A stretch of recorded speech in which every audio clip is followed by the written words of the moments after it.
Today on the channel, we rank Mattel Elite Greatest Hits Series 2 in order from my least favorite to my favorite. The spirit of Ultimate Warrior will run forever!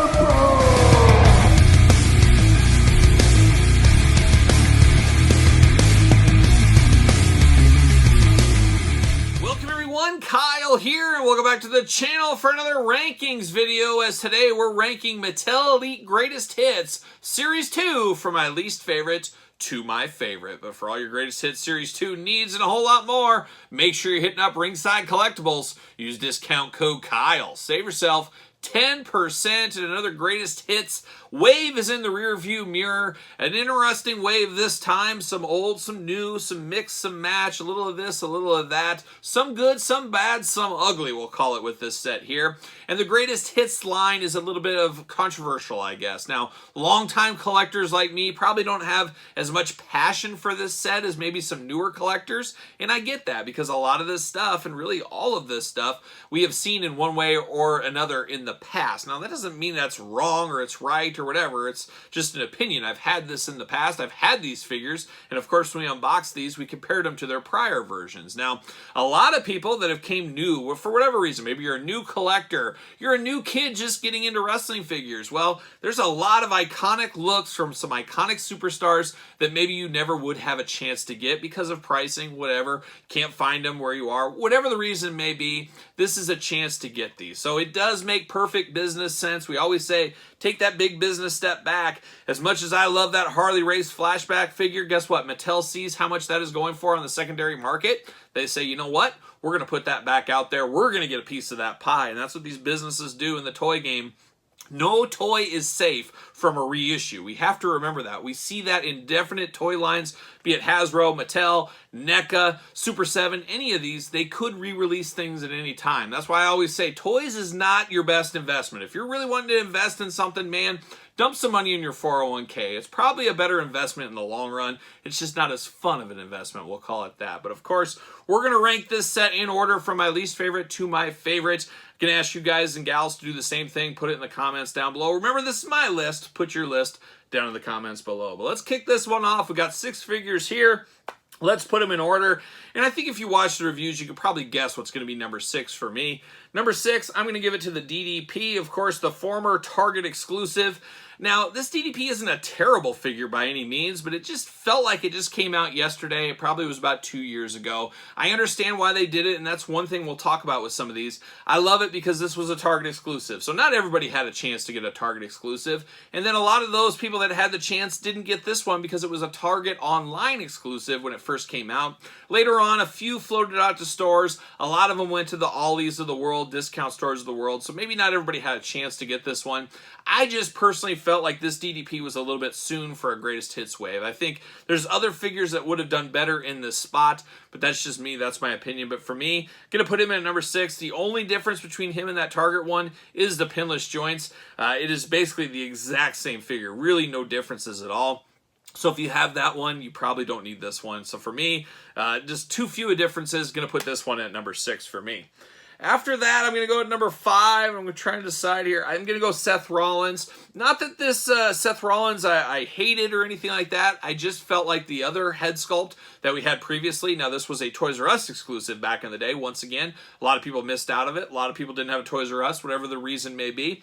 Now you get a second chance here. But I felt like the old head sculpt looked better than the new head sculpt, and that's what really took this one down for me. Outside of that, it is a true defining moment in Seth Rollins' career. I don't fault anybody for wanting this figure, and I think it is a perfect figure for a Greatest Hits line here. So Seth Rollins is going to be at number 5.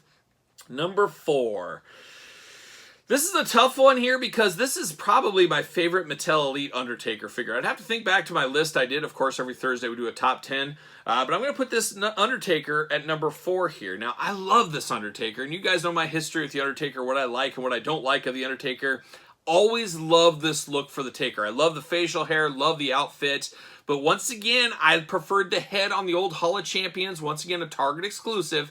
I preferred that old head than this new head. Maybe that's just me. Your mileage may vary, but that's how I sit, and that's what brings this Undertaker down. I don't like this head as much, but man, the addition of the old throat slice in hand, the open hand, always the tag team title belt, there's still a lot to like about this Undertaker figure. There's no doubt about it. Still a good figure, just the head sculpt's just not what I wanted. I'm just going to put it there. The true effects, I should say. So 654, who's coming in at number 3? Oh, boy. You know, I think I'm going to put Blue Tista. Number 3 and number 2 are very close to me. Blue Tista, I'm putting it number 3. This is probably my favorite Batista figure, in all honesty. I love the Newsboy hat, and I love that they used a different color shade there to make a point of difference. I love the pinless joints, of course, on this one. It's funny is they cleaned up the bald spot on this one as well. We did get new sunglasses. You know what? I just talked myself into it. I'm switching these two around. So here's the final. I'm switching it. I'm going Batista at number 2. There's enough difference here that really makes me jump over the HBK. The HBK is okay. The chaps leave a little bit to be desired for me. I'd almost like the pleather version, like something Jax would have done.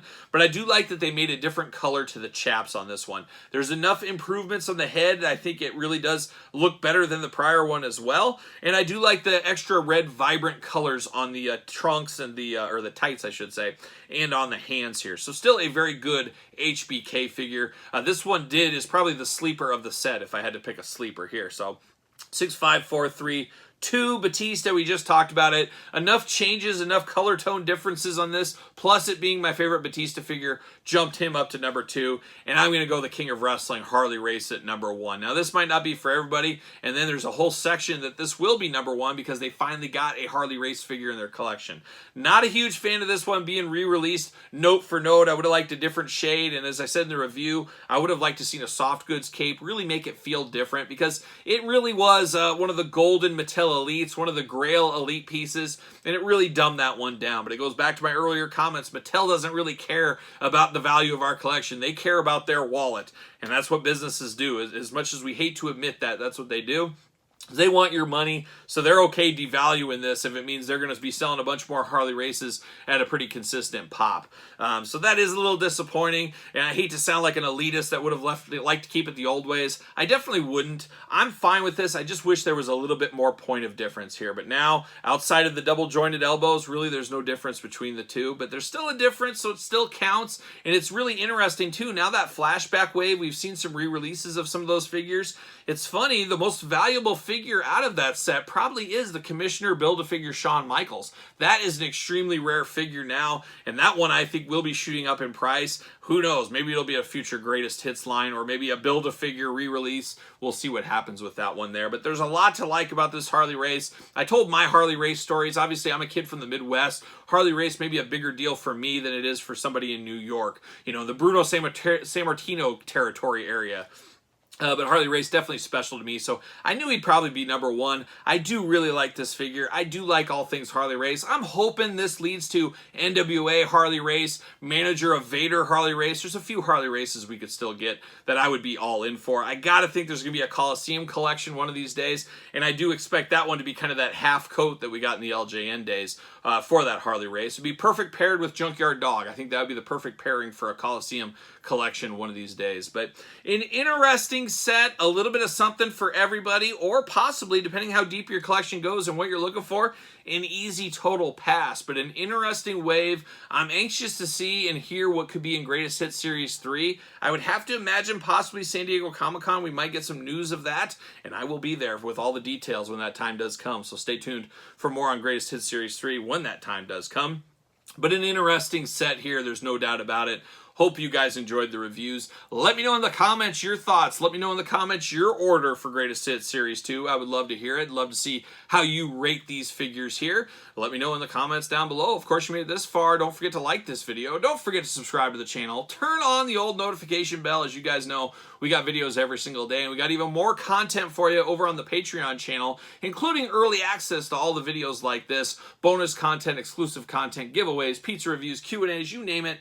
ton of stuff on the Patreon, and best of all, you do support the channel. You can also support the channel over at ProWrestlingTees.com, search Kyle Peterson, and don't forget social media, SirPaul64 on Twitter, Instagram, _Kyle_Peterson. So for Greatest Hits Series 2 Mattel Elites, I am Kyle. See you guys real soon.